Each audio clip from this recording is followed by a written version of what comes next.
Get ready to get very angry. Where are you going? I've just got you on camera, you fucking mugs. I didn't realise things had changed so much.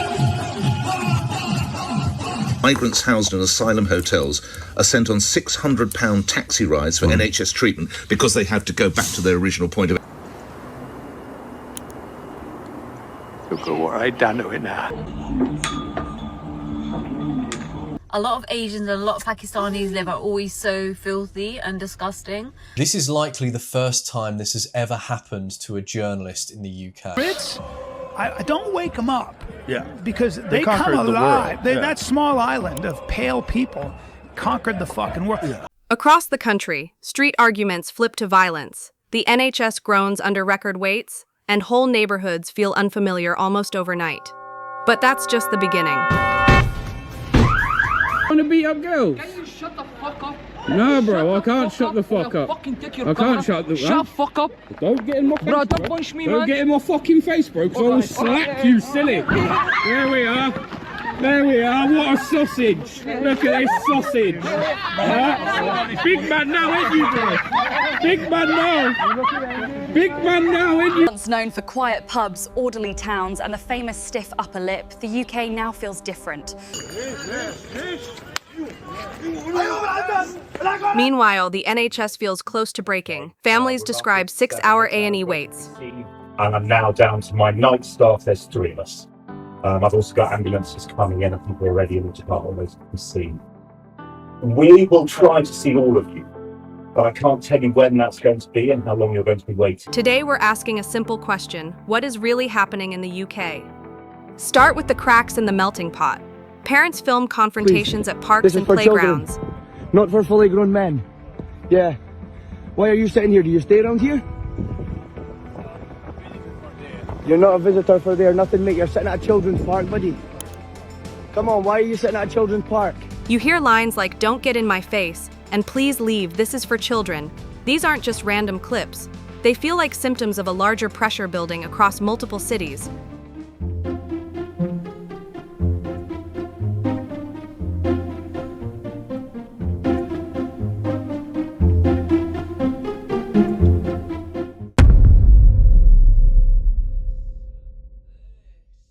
We were told to celebrate difference, to imagine cultures blending into something stronger.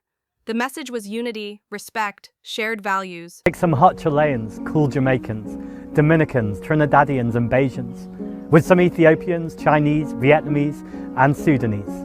Then take a blend of Somalians, Sri Lankans, Nigerians and Pakistanis, and turn up the heat. What the f? Some fresh Indians, Malaysians, Bosnians, Iraqis and Bangladeshis, together with some Palestinians, then add to the melting pot. Add some unity, understanding and respect for the future, serve with justice, and enjoy. Where are you going? Where are you going?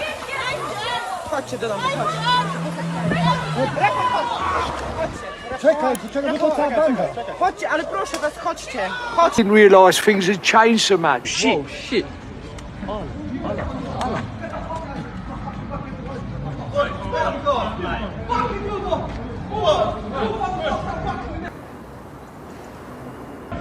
Where is that shank? No, it's not.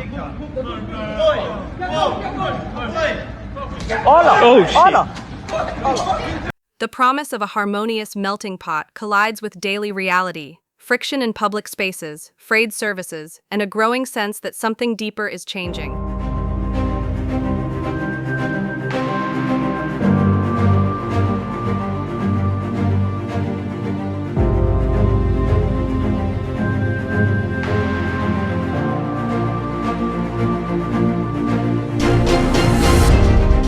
We've had a report that you've assaulted a young girl. Where are you going? I've just got you on camera, you fucking mugs. Run into my car earlier and then tried running and then fucking crashed. If you're finding this breakdown useful, consider subscribing. Don't worry, mate, you're on camera. Enjoy. When idealism meets the street, reality decides the outcome. And lately, reality looks tense. Take a closer look at big city flashpoints. Local authorities have weighed safety concerns in ways that would have seemed unthinkable a decade ago.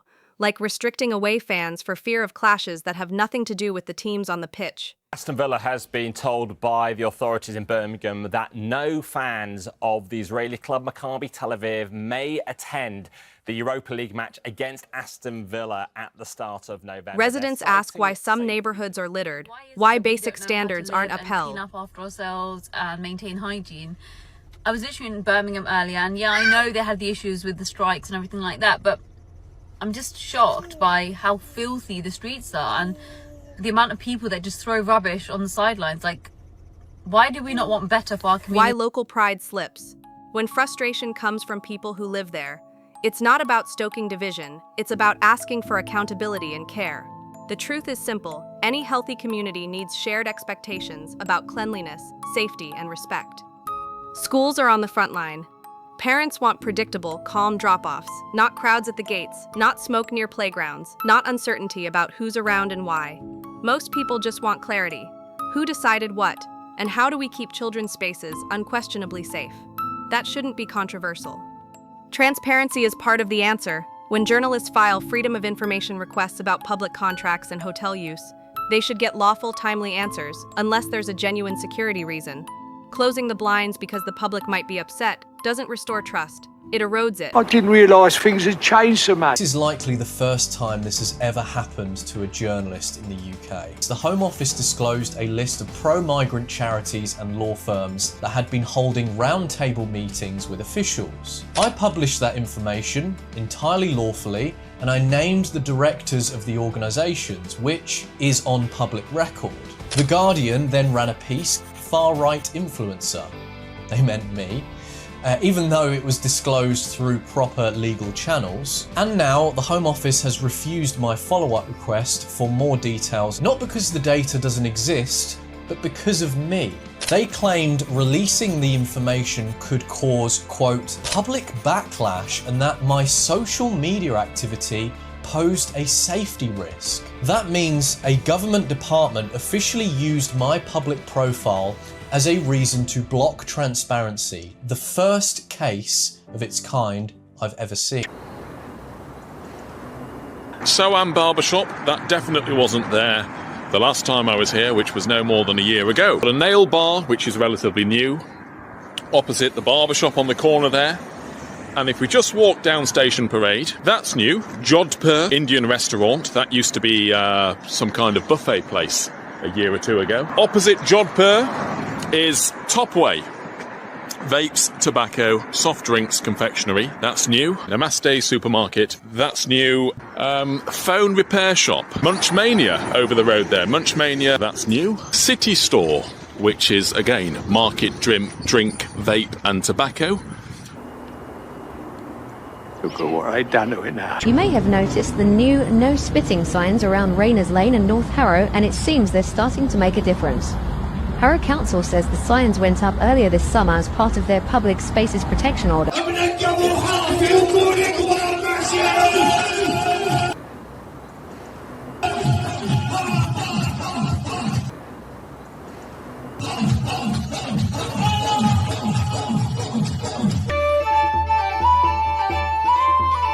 Santa.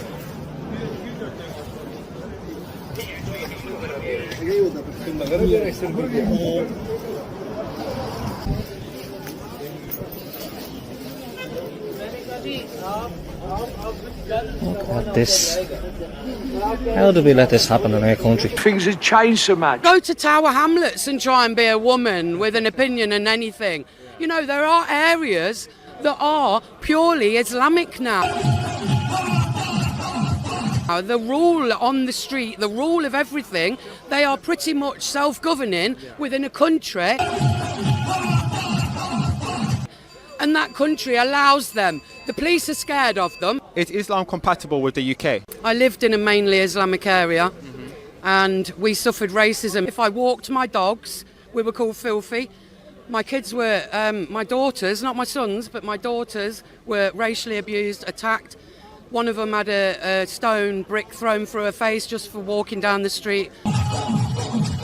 told she's a vanilla face. So these are the things that we have come up against, and there's loads for the country. Things have changed so much. Migrants housed in asylum hotels are sent on £600 taxi rides for NHS treatment because they have to go back to their original point of... So where does that leave Britain? The mood is dour, but the story isn't over. This country has a long history of finding its footing under pressure. The path back isn't rage, it's clarity. Get ready to get very angry.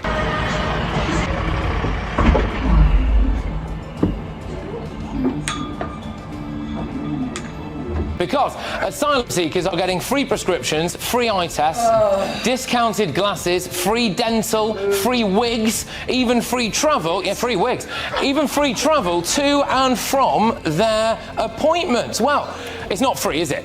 Because we're all paying. I feel like it takes the piss when they come to the country and then they build their own community and they think that they have their, let's say for instance, Ilford Lane. That's the one place I could really think of, I'll be honest. Yeah. They've taken over to the point where the British don't even want to live there no more. They move out to Dagenham, they move out to Essex because they want to get the fuck away from it. Yeah. They're buying everyone out. They're trying to make their own shops, flushing money through the shops, washing money, dirty money, everything. And they keep things behind closed doors when it comes to all sorts of stuff. Let's face it, you know, that's how it be within their community, you know what I'm saying?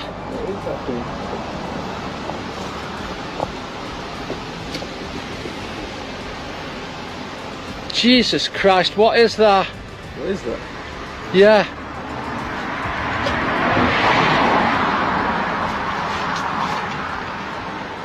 Is that really necessary? I always say that the Brits, I don't wake them up.